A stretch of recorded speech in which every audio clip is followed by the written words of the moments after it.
Yeah, and I've got plenty of examples, but a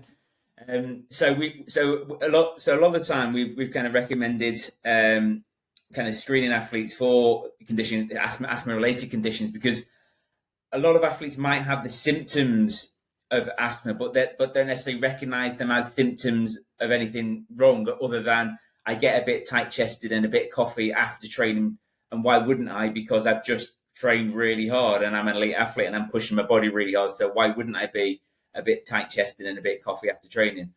And we've an example would be a rugby player that we tested a while ago, and this rugby player was kind of in games would actually play half of the game in kind of a position that required a lot of running, and then they sort of move into a position where they wouldn't have to run as much throughout the game, and that's how they managed their kind of breathing. But when we actually came to screen this individual, we kind of did our test. So we did a FeNO, and we did our bronchoprovocation challenges, and the actual FeNO was high, so it was around about 60 parts per billion. And when we did our assessment using the UCAPNIC voluntary hyperpnea challenge, the amount of air they could breathe out in 1 second dropped 40%, and a positive test is a drop of 10% or more. So a 40% drop was quite a severe drop, and the actual player themselves kind of said to us, "Oh, just feels like I've done a training session." And then we gave them some salbutamol, and their lung function popped straight back up to where it was to start off with.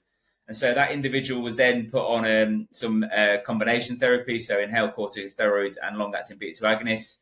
And then we kind of monitored this individual, and we demonstrated that when they were using their preventer inhaler, their response to the EVH challenge was kind of less than 10% full. So we could say that actually their asthma their EIB was well controlled, and their FeNO dropped down below 25 parts per billion, which again suggests that we're getting their airway inflammation under control as well. And what probably more importantly for the player, it allowed them to play more of the time in their the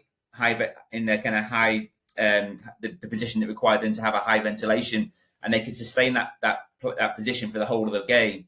And so they went from kind of being a talented kind of professional player to basically reaching the top of the international kind of game. So it's what even the players that are the athletes are getting kind of to the elite levels, if they haven't had a sort of a thorough test to kind of rule in or rule out asthma related conditions, there might be some that are being held back a little bit because they're suffering from it. And even though they don't recognize it, or recognize it as a problem, there might be something there that we can support them with.